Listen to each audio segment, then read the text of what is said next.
Hi, everyone. Can you hear me? Yeah, okay. Hi, I'm Ruthie Ackerman. I'm the deputy editor of Women at Forbes, and I am so excited. Oh, thank you. We have some fans in the front row. I'm so excited to be here today with these two incredible women. I have Bernadette right here to my right, and then Asha next to her. And I'm loving the kind of spring vibe we have here with the bright colors and the kind of the flowers. So I'm going to dive right into the questions because we don't have a lot of time, and I'm hoping the both of you can kind of weave in your background and career history for everyone to give everyone a better idea. So my first question is that I think we can all agree that our workforce is changing. So can both of you tell us, how is it different from when your careers got started? And yeah, whoever wants to start. Well, I think it's a big question. Certainly, I'm going to date myself now, but listen, I think the workforce clearly, obviously, has been changing over time. I think that now, though, there is a broader acknowledgement about that changing workforce, and frankly, really, the impetus is on companies to really understand, how to best integrate and diversify workforces, how to support employees who perhaps come from different experiences and different cultures. How do companies create cultures that are no longer the majority culture, but are frankly kind of an integration of what is now a very diverse population? And again, you could say that we could talk about it obviously from the perspective of gender, and to the degree, and I know that that's certainly a very hot topic amongst this audience. But I think that, that's, and I know we're going to get into immigration generally because it's a good topic, but, listen, this country is a country of immigrants. And so that's why I say workforce diversification has always been an issue. I think what has changed from when I started in my career, and obviously I think my background's up there. I've been at HBO for 22 years, and so in the entertainment industry, certainly when I came in, and I'm an immigrant, and I'm from Ecuador, and but you were adapting at that young age. You were integrating into majority cultures, and the path to success was to try to fit in as much as possible, right? To adapt to the norms and the language. And I still remember, my career started in investment banking, and I still remember the 5 women in the investment banking class in getting kind of shuttled into a different room during orientation to have a specific session on how to dress and how you needed to wear pantyhose and you couldn't have short sleeves. So I think that even the notion of how companies address a diverse workforce has changed dramatically. So I, as somebody who is who's female and who's a minority, I think that it's been a fantastic ride, in particular in the entertainment industry, that I think most recently has really, some of these issues have really risen to the top, whether it's issues really of diversity and inclusion and being reflective cultures, or frankly, even just the Me Too and the women's issue in particular in the industry, and how are we addressing equal pay? How are we addressing, again, differing standards between female and male employees? So that's a little bit of me and my background and where I come from, and certainly my vantage point on what has changed. Yes, thank you for having me. By the way, my views only reflect me and not the U.S. government. I must say, as far as the changes in the workforce, based on what I've experienced in my background, one thing that has definitely contributed to the changes was post 9/11 in the global recession. You started to see an influx of younger people joining the military, and then at the same time, especially under the Obama administration, more roles started to open up for women, especially combat roles. So you start to see more women wanting to join, and now you have female veterans, which is actually the fastest growing group right now. That is incredible. So what you're seeing now is more different demographics coming and joining the military, and it's really changing up in so many different ways. And that's good, especially when it comes to policy and national security, because we need our national security or our armed forces to look exactly like our country. So, so when it comes to crafting policy, we need diverse voices, because the emerging threats that are out there we need a diversity group of people to help us come up with policy recommendations. Coming from a monolithic community, doesn't necessarily come up with new ideas or help tap into innovation. So I think that it's always been changing, but what you're seeing now that's a little bit different is upper mobility. If you look in the armed forces, there's more female officers, more warrant officers. You're starting to see people coming up in the ranks. So especially with different backgrounds. So yes, that's my point. Yeah. I want to go to some individual questions, and Asha, because you make so many good points here. So you're promoting women of color and national security to really diversify, or to bring diversity to the military. At the same time, more and more former service members are joining the workforce. So how will this affect the new economy, and how can companies better attract and retain that talent that's coming from the military? Yes, we actually spoke about this before. I definitely will push for a public-private alliance with the armed forces that are tapping into the veterans group that comes along with working along with the private sector to include initiatives that help recruit in veterans and let them know that, hey, our veterans community is changing. It's not just all white males. There are also women. There are different people with backgrounds, ethnicity, et cetera, et cetera. So I think that there's a big call for these veteran initiatives to educate these private companies about the changes in these in demographics in terms of within the veterans community. Absolutely. And how about for you, Bernadette? At HBO, you've worked on increasing involvement in the Hispanic market and in changing HBO to online platform. Sorry. So you're clearly leading the way in terms of these issues. What have you learned from these efforts, and how can companies be flexible enough to pivot as the world's changing?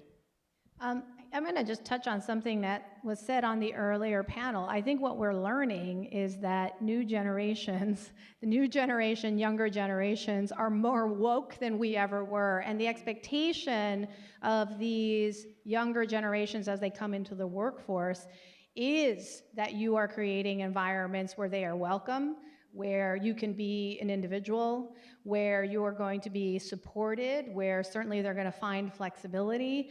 And I mean, we entertain people for a living, and we love it. But I think certainly what we've learned from an audience perspective, right, is that our content and the products that we put out there have to meet the needs and frankly, really be reflective of the consumer audience that we're selling to. So I look at it from both perspectives. I think it's been incredibly instrumental in helping us better understand our audiences. And again, back to the talent that we have in the organization needs to be reflective, almost to your point. If we don't have diverse voices and we don't have diverse opinions in the ranks, then how do we expect to create products that are going to meet the needs of a diverse audience? So I think there's that perspective, but like I said, I think certainly when you spend your time now, as many entertainment industries in the entertainment industry are doing, focusing on a new generation of consumers, a digital generation of consumers, where inevitably you're dealing with younger audiences, the audience is basically telling you what the expectation is. And I think that companies who are not willing to kind of adapt to that are going to be, frankly, brands where, like I always say, it used to be in my era, everybody wanted to work for HBO. What's interesting is this new era, this new generation, our job is to sell ourselves to this next generation of workforce. They want to know why. What is different about you? Why should I choose you over a variety of different options? So I think that those are some of the key learnings as we've transitioned to really dealing in a mostly digital space with a very different audience than the traditional TV linear audience, which tends to be older, family-centric, and a little bit more traditional. So. To me, diversity equals innovation. So how do you think diversity contributes to innovation within HBO and for you within the military? Well, I'll tell you, I'm also a professor at a university, and my focus is national security.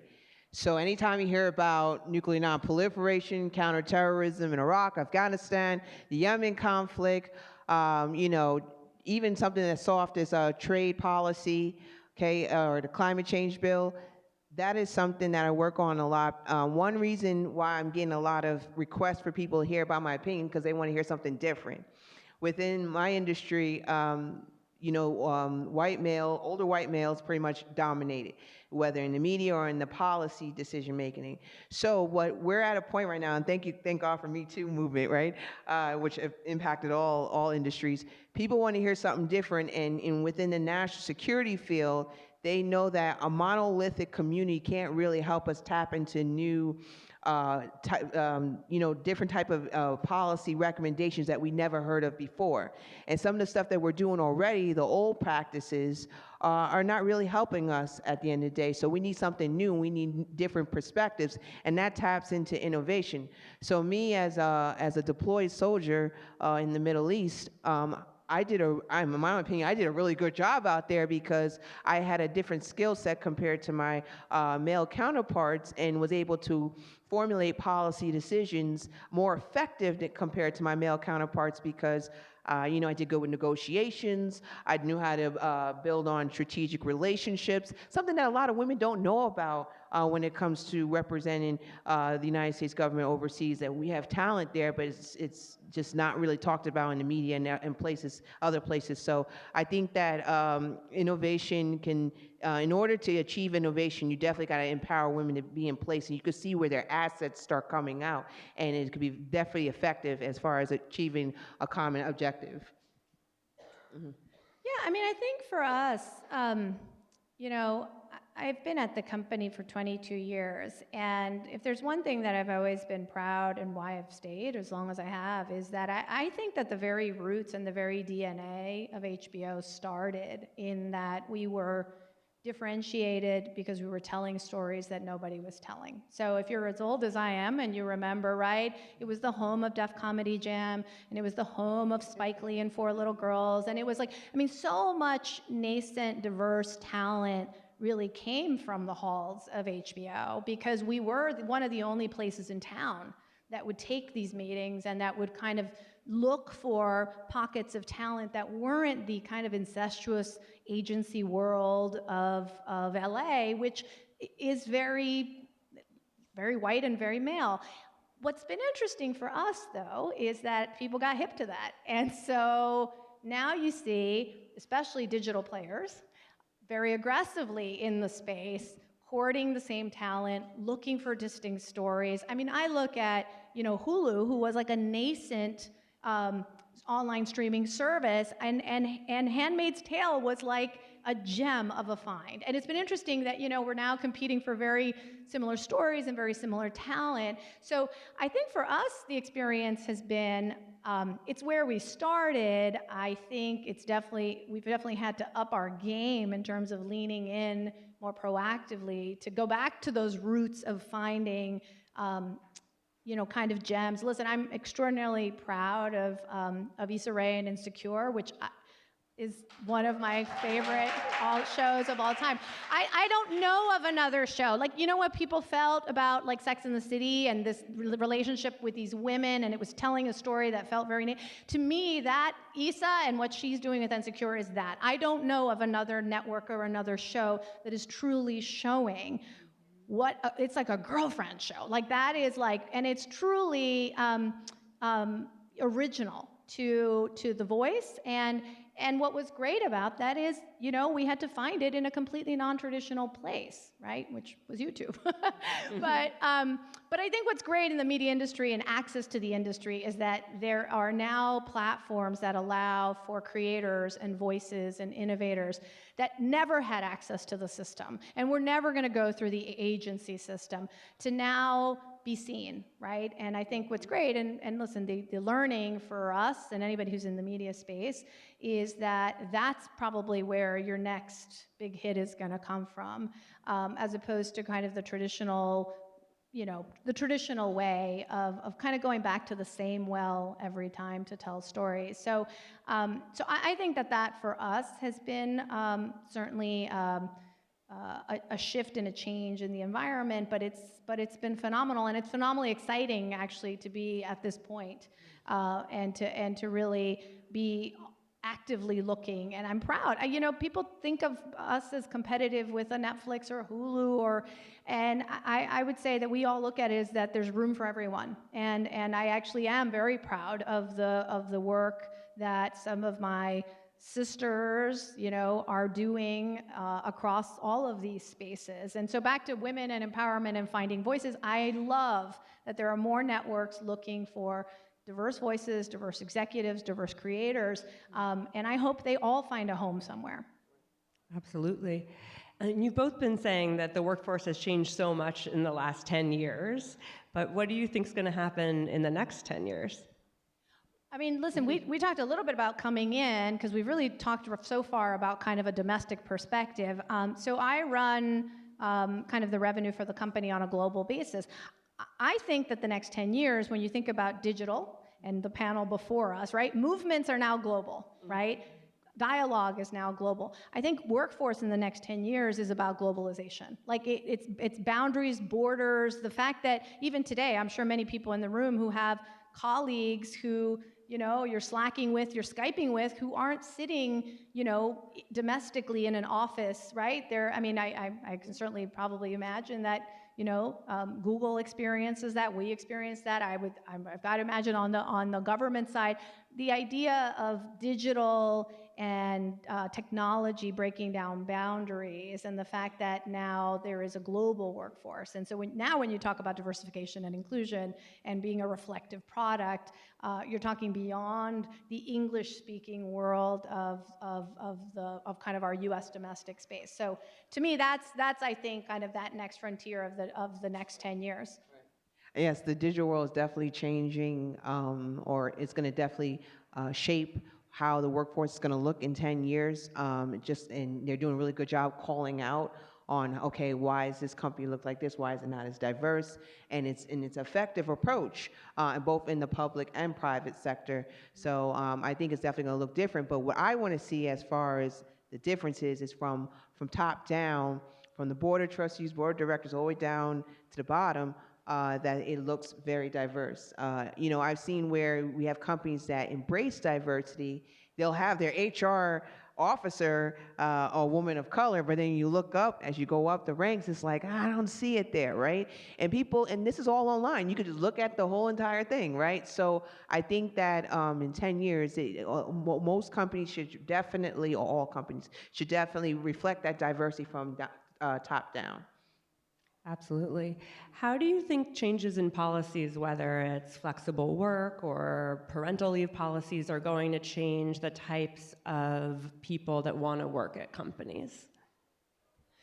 Yeah, listen, I think it goes hand in hand. And what's interesting is that for a long time, we've talked about those policies as if they're women's issues and women's policies, right? What I love is that you have men who are taking advantage of those policies because they want the same work-life balance too. And so I love that. I love that transition from that these conversations around flexibility were really to accommodate women. Again, there's an entirely new generation who expects to be able to work remotely. They expect to be able to, look, as long as the work is done as an employer, why do you care whether I'm sitting on a beach with my laptop or I'm like in a cubicle? So I think that all of those things are shifting kind of the expectation. I actually think that, and this is interesting back to the diversification of boardrooms and leadership. I think that as you see more diverse perspectives come into leadership positions, I think you're starting to see kind of a general acceptance of that it's really about productivity. It's less about kind of these physical norms of how you're supposed to get work done. And I think that's super exciting. It's part of why I was obsessed when I walked into this space to look at this workspace. You're just like, oh, wow, like even the physical spaces that we are creating for work are shifting and changing. Like, this is not a traditional you clock in at 9 and you leave at 5 space. So I think that those are I think some of the very, very exciting trends. Um, and I think certainly there is a conversation that we constantly do have specifically about women who are looking for, at different junctures in their career, a different degree of flexibility. I love, like, all the upstarts that are trying to kind of pair flexible work, job sharing. And again, what I'm loving is that it's moving beyond, yes, there's a female desire for those things, but it's interesting to see how those policies are being equally embraced by a younger generation of men who are saying, I want to sign up for that program too. So. Mm-hmm. Yes, I totally agree. I actually remember when I was serving in the military, when Obama administration was in, they actually pushed forth their new maternity leave for service members. And I'm like, wow, this is the first time, right? Under the Obama administration, this is like 2013, 14. And what you start to see was a lot of women started taking advantage of it, and they were actually considering, having kids, which was something that they didn't look into, some of them, because they thought that would hurt their careers over time. But with this new policy, it felt better to, we can accommodate this, and this won't hurt your career moving forward. So, and that also helped with women that were actually interested in joining the military. They're like, oh, we have a maternity leave policy that's set in place. Okay, I can accommodate my military experience at the same time. So policy difference, implement a maternity leave policy is very important, because women definitely feel like they're better accommodated. Then you do see where men, so I've seen like where male service members actually took advantage of the policy as well. So it's now a norm, which I is good. can't believe that until 2014 we didn't have a parental leave policy in the military. Yeah. That's incredible. Wow. I'd like to end, and we've already gotten the 5-minute warning, but I'd like to end always with some sort of call to action for those of us in the room, because we hear all of this stuff all day long when we're sitting here, but we don't necessarily know what to do when we get home.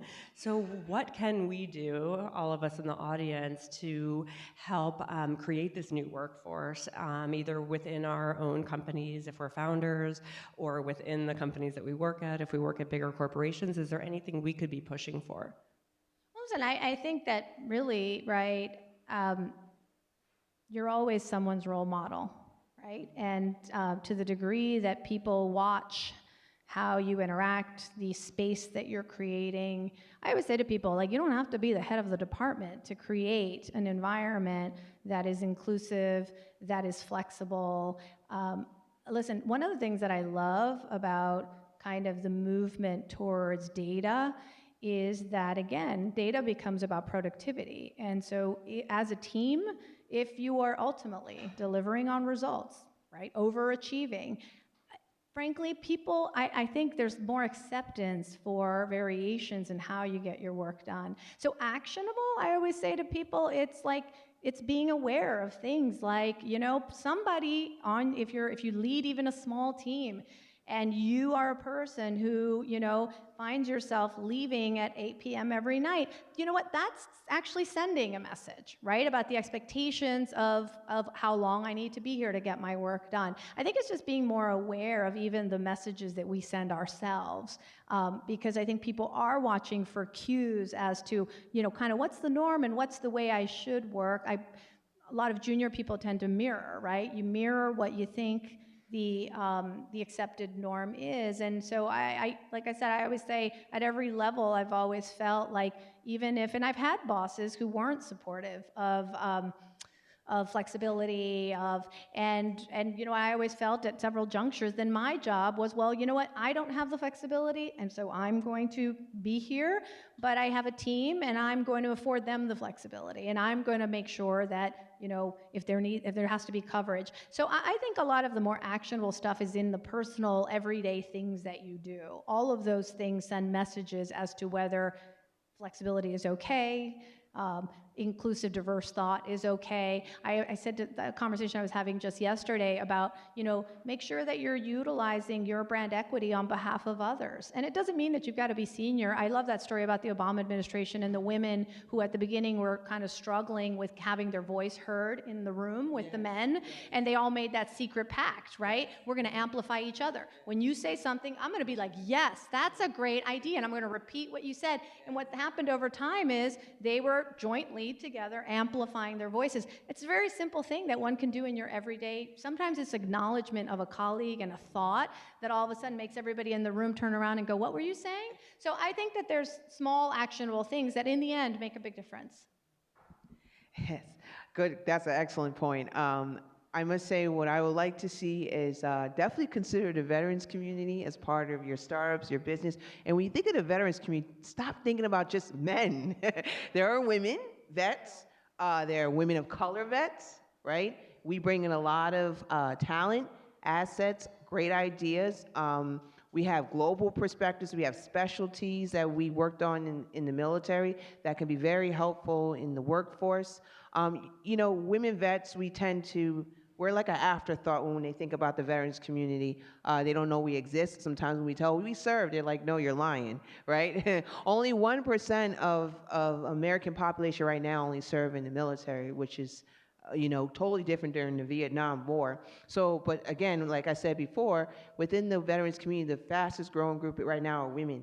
And they come with a lot of talents and definitely consider them for integrating them in the workforce. Sometimes we go through a lot more challenges than our the male vets when it comes to transitioning out because, we just go through more compared to them. They get picked up quicker for a job. Some of us have considered entrepreneurship because we go through more challenges than men when it's time to apply for a job. So that's the type of stuff that we go through. And I feel really bad because we have a lot of things to offer, but a lot of people don't really understand the things that we can offer because we're from a different, I guess, world, you would say. And that's definitely something to consider. Thank you. Yeah, give her a round of applause. Do we have any questions? No, we don't have time. Sorry, Like guys. a speed round. No, Yeah. but We need a We'll be show around about later. a woman veteran. That's what we need to do, right?